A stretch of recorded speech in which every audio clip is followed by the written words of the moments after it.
Bienvenue sur Révolution des cœurs, le podcast qui libère la parole des femmes de culture arabo-musulmane. Ici, nous brisons les tabous et nous parlons d'amour et de liberté. Dans ce nouvel épisode, Jamila nous raconte sa quête d'émancipation, la pression exercée par sa mère, la rencontre avec son futur mari et ses grossesses affectées par le rejet. Jamila met l'accent sur un sujet malheureusement central, aux conséquences ravageuses pour de nombreuses jeunes filles issues de familles musulmanes, le culte de la virginité. La douloureuse épreuve des certificats de virginité lui fut imposée par sa mère, pour s'assurer de la bonne vertu de sa fille. Bonne écoute.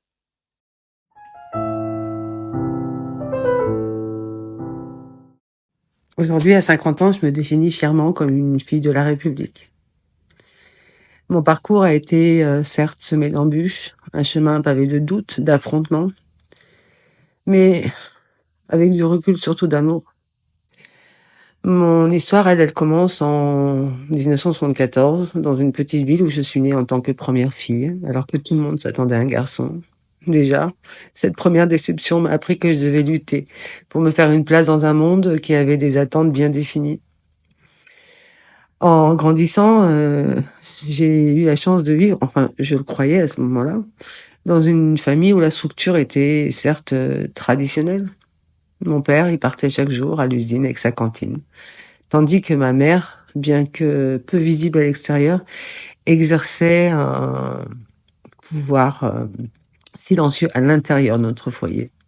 Ce que beaucoup pourraient interpréter comme un patriarcat, en fait, en réalité, c'était un matriarcat. Ma mère, en tant que femme d'autorité, elle guidait nos vies avec une main de fer, imposant des valeurs qu'elle considérait comme sacrées. Avec la religion, elle a tissé une toile d'attente et de règles qui pesaient lourdement sur mes choix. Dans son esprit, la préservation des traditions et les valeurs religieuses étaient non seulement essentielles, mais aussi sa manière de préserver notre identité. Elle le pensait, fondamentalement. L'une des manifestations les plus troublantes de cette emprise était la pression qu'elle exerçait sur ma vertu. Chaque année, pour se rassurer, pour prouver ma pureté, je devais passer par la douloureuse formalité des certificats de virginité. Pour moi, ces papiers étaient des rappels constants de son doute et de ses attentes. Je me souviens des moments où je me sentais dévalorisée, réduite à un morceau de papier, alors que l'essence de ma personne était bien plus complexe que cela. À l'adolescence, j'étais piégée entre l'envie de me conformer à ses attentes et le désir de vivre selon mes propres normes. Chaque certificat de virginité devenait une signature de soumission à sa pensée, une preuve de ma conformité à un idéal qui, au fond, ne m'appartenait pas.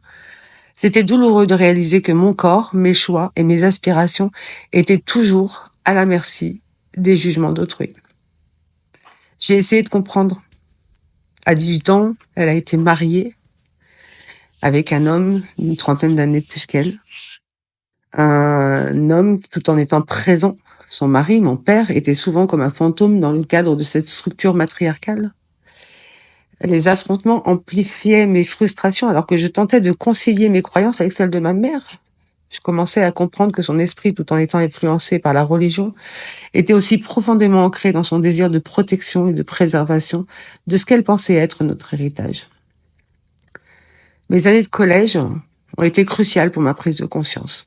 Des professeurs, et je pense notamment à une professeure, qui a été présente d'ailleurs à mon mariage, une passionnée, m'a ouvert les yeux sur le potentiel que je pouvais atteindre. L'histoire de France était devenue mon sujet favori, un moyen d'évasion qui me permettait de rêver d'un futur meilleur, loin des règles et des attentes de ma mère. À cette époque-là, j'ai compris aussi qu'être une beurette signifiait également naviguer à travers des nuances de complicité. J'ai vu des amis partir au pays et ne jamais revenir. Mon père, sur ce coup-là, m'a sauvée. Il m'a ramené un été où elle avait décidé de me marier avec un cousin quelconque. Peut-être aujourd'hui, tout en y réfléchissant, je serais en train de paître des chèvres dans une montagne, et je n'exagère à peine. Après avoir réussi mon bac avec détermination, je cherchais un emploi d'appoint pour financer mes études. Et à 22 ans, J'ai rencontré celui qui allait devenir mon mari, le père de mes enfants. Mais notre amour a été tout sauf simple. À peine la nouvelle s'était répandue que le scandale avait éclaté. Il était protestant et était perçu comme un intrus dans un monde où chaque détail de mon existence avait été soigneusement orchestré par ma mère. Mon père, quant à lui, maintenait un contact discret avec moi. Il apparaissait parfois en arrière-plan de ma vie. Par exemple, lors de la naissance de mon premier fils, il a même fait le chemin pour le voir, mais sans jamais le dire à ma mère. Quand j'ai découvert que j'étais enceinte de mon premier enfant, la joie a été remplacée rapidement par la peur. Ma mère, toujours soumise à ses croyances, a menacé de tuer mon enfant dans mon ventre. Et c'est à ce moment-là que j'ai choisi de me battre.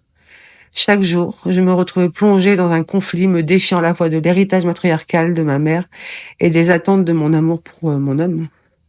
J'ai vécu cette grossesse comme une aventure douloureuse, m'accrochant à l'idée d'une nouvelle vie. Un jour même, lors d'une rencontre avec une amie de ma mère, j'ai ressenti l'impact de ma décision.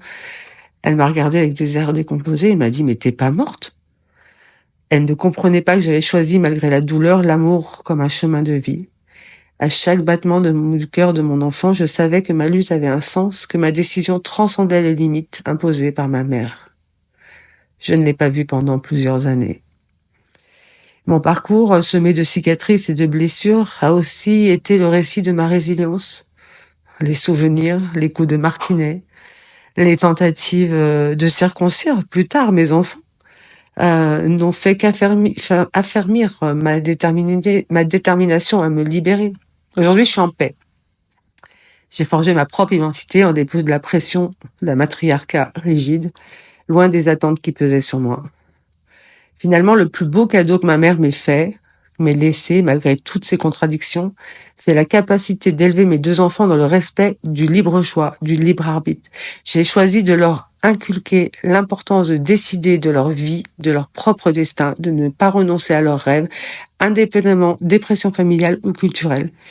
Ils grandissent avec la compréhension que l'amour et la liberté de choisir leur chemin sont essentiels. Aujourd'hui, je me retrouve orpheline, confrontée à l'absence de celle qui a façonné une partie de ma vie. Et souvent, je repense à cette jeune femme de 18 ans qui a quitté sa contrée algérienne pour vivre une existence qu'elle se réservait souvent subie ici en France. J'en veux beaucoup au regroupement familial, mais ça, c'est encore un autre débat. On en parlera peut-être un jour. Elle rêvait de liberté, peut-être, d'autonomie.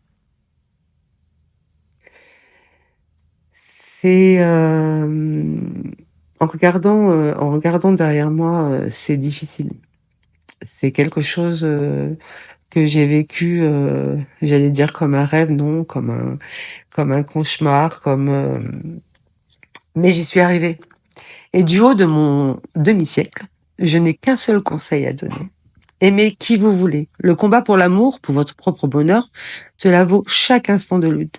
Chaque pas sur ce chemin, même plus douloureux, est une affirmation de la vie. C'est notre droit et notre privilège d'aimer, de choisir notre bonheur et de le vivre pleinement.